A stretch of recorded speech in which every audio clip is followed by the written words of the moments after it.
道大家看到我的新工作室了吗？这里有太古达人街机、空中休息室、赛车模拟器、VR 头显，超多游戏掌机、游戏里的真武器、游戏里的建筑、螺丝家、喷喷的柜子、最新的数码产品、最新的游戏设备。进工作室甚至要像回家一样换鞋。很多小伙伴都说这就是梦想空间啊。那有没有小伙伴会好奇这个工作室是怎么做出来的呢？为什么其他老板不这么设计公司呢？这里要花多少钱呢？好消息是我也是第一次做老板，这就来给大家一起玩一个老板模拟器。假如你来当老板，怎么最后创造一个大家都喜欢的工作室呢？开局，身为老板的你有一个小型视频工作室，在一个很小的居民楼里面办公，发好康的视频，大家就会给你投币。但是随着有越来越多的想法来不及实现，还有其他几个账号的加入，对空间的需求也越来越大。朋友们也来过我们早期的工作室，就是现在隔壁小白租下来的那个房，那简直就是地狱绘图，高情商，创作氛围浓郁；低情商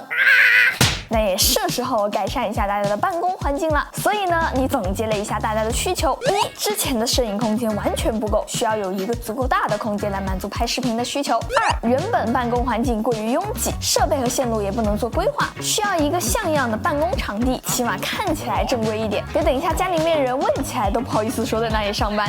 三，最难的一点，现在的地方虽然小，但其实很有家的氛围。我们希望新的场地能够保留进门换鞋的习惯，这样子就和正儿八经的公司有超级明显的区别了，一眼就能认出来这是一个创意工作室。那么定了需求之后，第一步就是选址。老实说，我是蛮不喜欢写字楼的。钢铁森林它自带一种压迫感，我就很想淡化这种压迫感。我第一家实习的公司业务虽然不是很稳定，但租了一个给客户一看就非常气派的写字楼，然后干了1个月之后就倒闭了。所以在选址的时候，我还看了一下居民楼还有别墅这一种。而且居民楼最大的问题就是没有足够的空间，噪音也没有办法保证，上班时间随时可能会有深圳之声。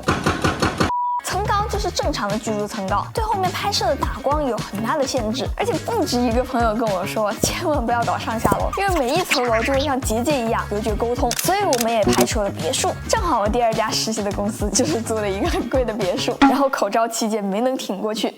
那么我们亲爱的老板，接下来还是看看写字楼吧。先看平层那边就很不错，周边的配套好，办公环境也不错，隔壁就是华星光电，还有精装办公室，虽然每平贵上个10几块钱，但是可以省下一大笔的装修钱。最后，身为老板的你呢，选了一个离地铁站近，旁边就是商业圈，还离自己租的房子近的写字楼。最重要的是全景落地窗，采光简直无敌，啥都好。唯一的问题就是贵，场地费用在这边就算比较贵的了，大概比华星对面那边要贵50%。最重要的是全毛坯，所有电线、灯光、照明，每一寸空间都得从零开始做。这里我们最开始写的保守估计23万的装修费用哦，只能说还是太保守了。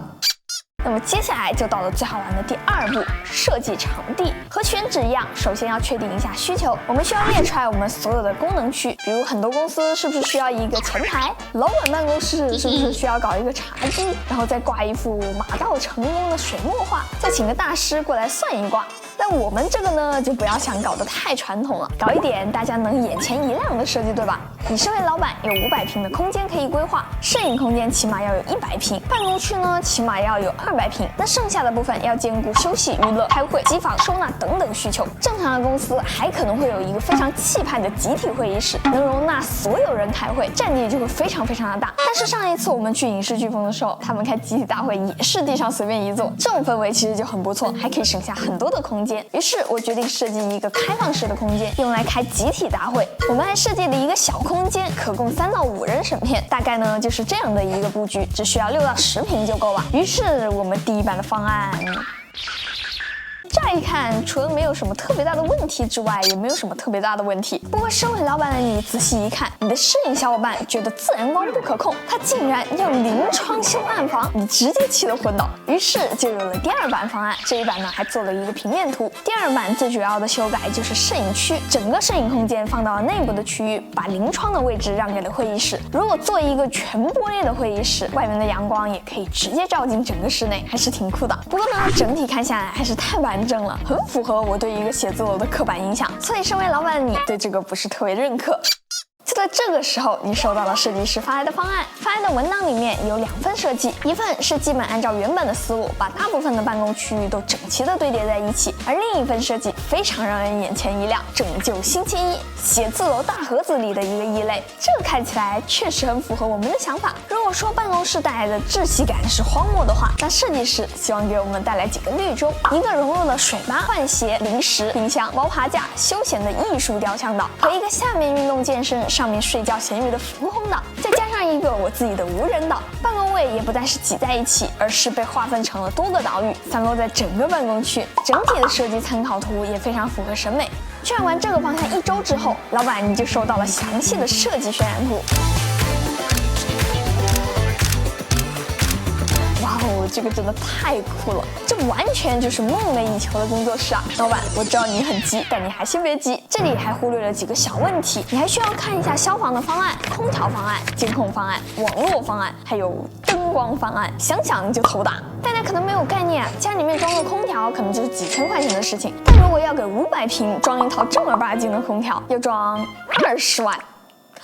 20万！我看到报价单的时候都怀疑是不是多打了一个0啊！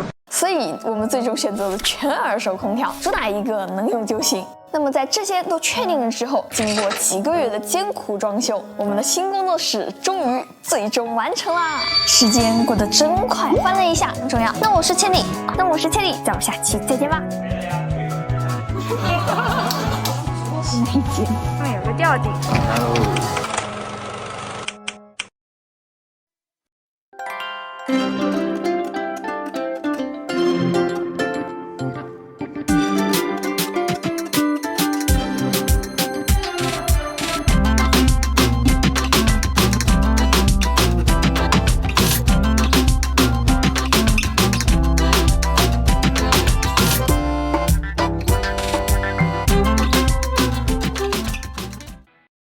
各位观众朋友们，大家好呀！大家之前也已经云参观过我的工作室了。那么今天呢，我们就来聊一聊工作室里面一些有趣的设备。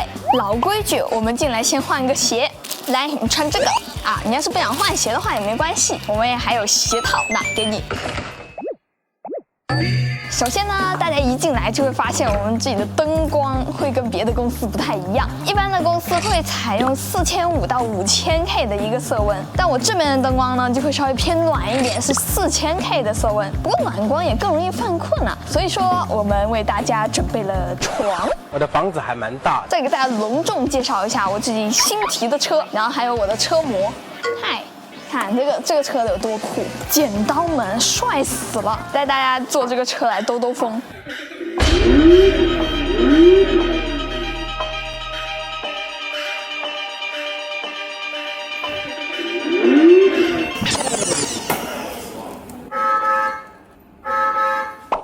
首先，我们第一步呢，来到的就是我们的客厅。这里面最酷的就是这个100寸电视。但是我在雷鸟和小米电视之间纠结，选了半天，最后还是选了创维旗下酷开的电视。它正好呢又带了一个抗反射膜。你看我们这个客厅的位置嘛，就是在玻璃的对面。它这种光线比较复杂的环境下面使用就正好合适。这些电视现在放在这里，除了每个月开大会或者是我们有小伙伴生日的聚会以外，用途最多的情况就是模拟器。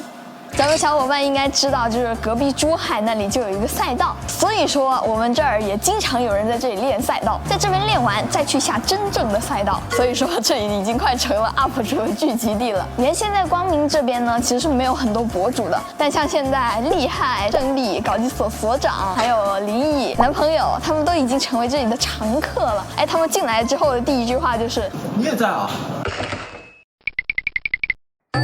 接下来呢，就是办公区域。办公区这边的话呢，用的是一款超级简约的灯的款式。这个灯我个人真的是非常非常喜欢，因为它有一个很特别的地方，不知道你们有没有发现，这个灯的上面也是可以亮的。倒不是说有小伙伴会在天花板上面工作啊，这个往上照的灯呢，主要起的是一个氛围灯的作用。像是我们午休的时候，下面的灯关掉，上面的灯还是开着的。这样子的话呢，想要睡觉的小伙伴就不会觉得晃眼睛，但也不会影响其他小伙伴的正常活动。当然啦，如果只采用线条灯的话，当然是没有办法覆盖所有的办公区和休息区的。所以呢，我们在线条灯之间会采用斗胆灯来填充。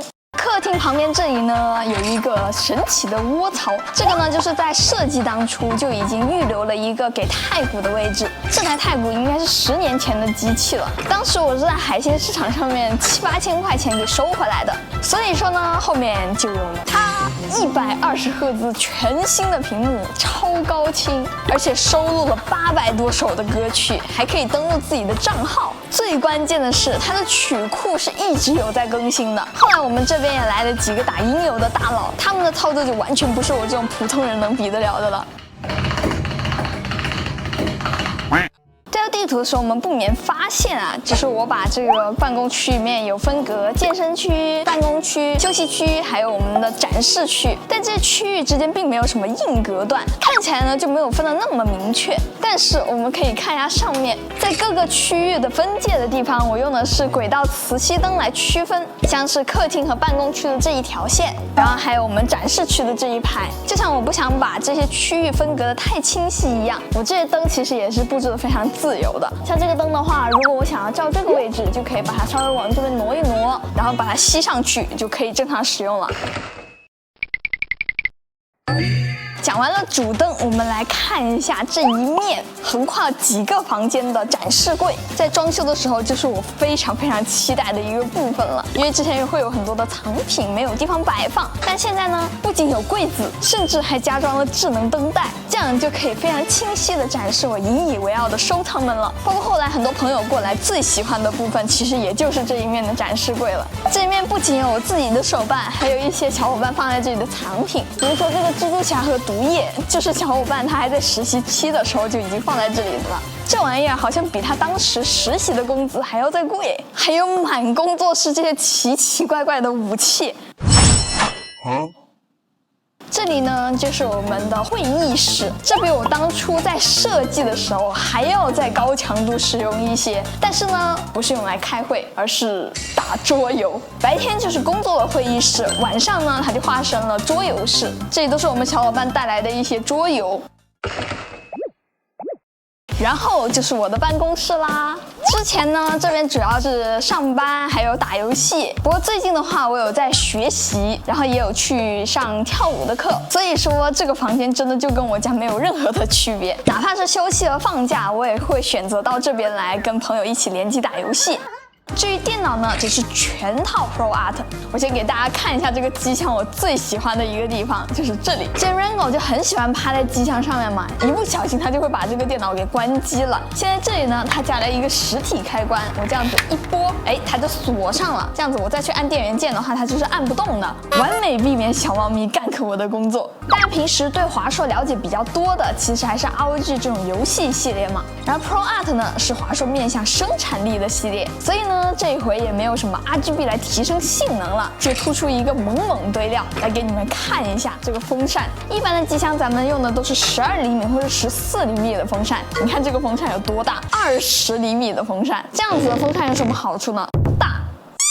大家也知道啊，风扇越大的话，它也不需要转得那么快了。不转那么快的话呢，声音也会更小一些。就比如说风车那么大一个，转一圈就有1、2度的电。这上面还有一个按钮，是一个风扇按钮，我把它拨到 Max 这边，风扇就一下子拉满了。其实这个功能一般在软件上面也可以调，但是它居然在这里给了一个实体按键，让我想起来宝石米上面调节悬挂的那个按钮。然后机箱里面呢，我整了一个4070 钛的显卡，而且这个主板上面有一个特别有意思的地方啊，它有2个网口，一个是万兆的，一个是2.5G 的。因为我们现在的工作流其实是在 NAS 上面剪辑的嘛，万兆网就可以直接连上我们200T 的 NAS。这些设备现在都在我们的机房里面，里面还有我们的监控啊什么的，我还得去保险箱里面拿钥匙才能打开机房。主机都华硕了，所以显示器也整了一个华硕 ROG 48寸的 OLED。这台显示器除了参数以外，最强的还是它的这个抗眩光，哪怕我把它放在这个大窗户旁边，白天它都不会有什么特别大的影响。真的强烈推荐，如果大家有条件的话，一定要上大屏幕。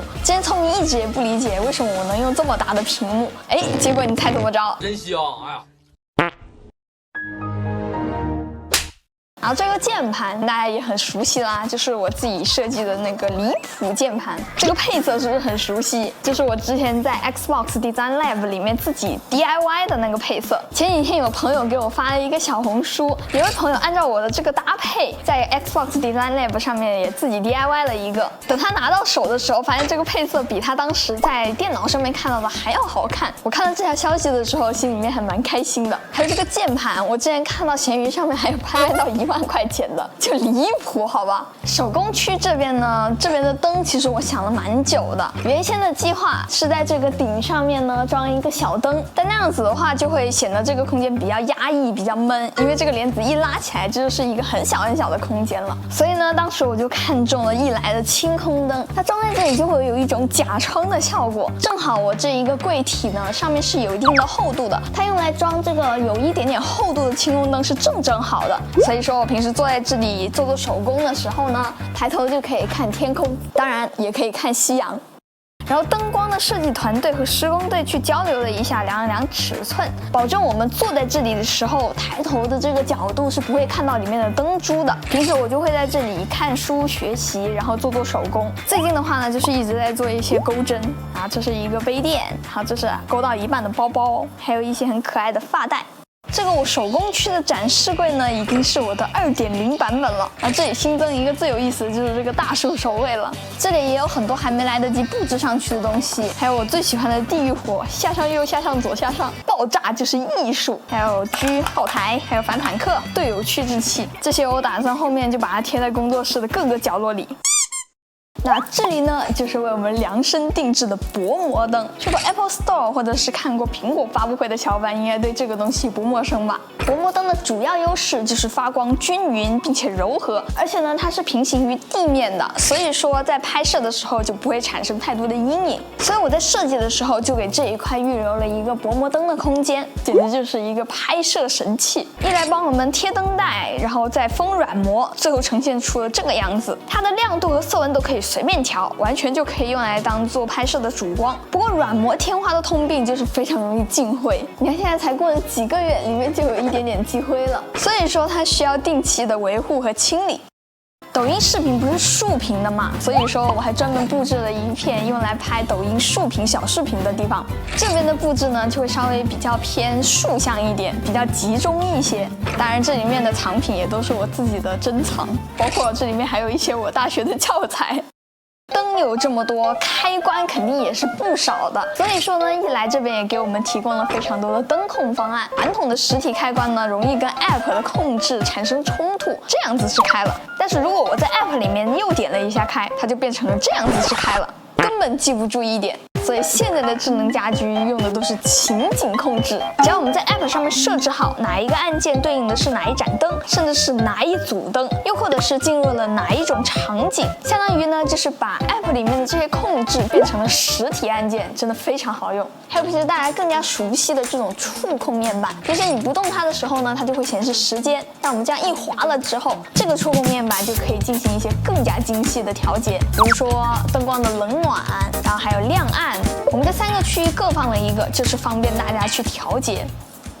入户大门这里呢放了一个触控屏 Pro Max， 平时上班下班还有控制空调的话都可以在这里操作。这个场景里面呢还有一个下班模式，点这个就可以一键下班，把所有的灯还有空调全部关掉，保证不会有任何设备是处于没有断电的状态。地球之母看了都要说好。Okay, good. 不过平时在家里面用智能家居的时候，就几十个东西，小类同学就会经常动不动出点 bug。现在工作室大大小小有200多个智能家居，这 bug 不得点满了。不过我一下奉行问题出现再解决，至少到现在用了大半年，还没有怎么出过问题。虽然是之前大厦停过电，只要一恢复供电，这些设备的连接就会自动恢复了。总的来说，搬工作室真的比想象中要难太多了，尤其是像我这种从零开始，场地设计、监工、装修、工作安排，每一个环节都是重要且不可缺少的。那么好啦，这一次的 Room Tour 到这里就结束了。如果这期视频还有点意思的话，记得给我点赞、3连关注哦，这对我来说非常重要。那我是Tilly，咱们下期再见吧，拜拜。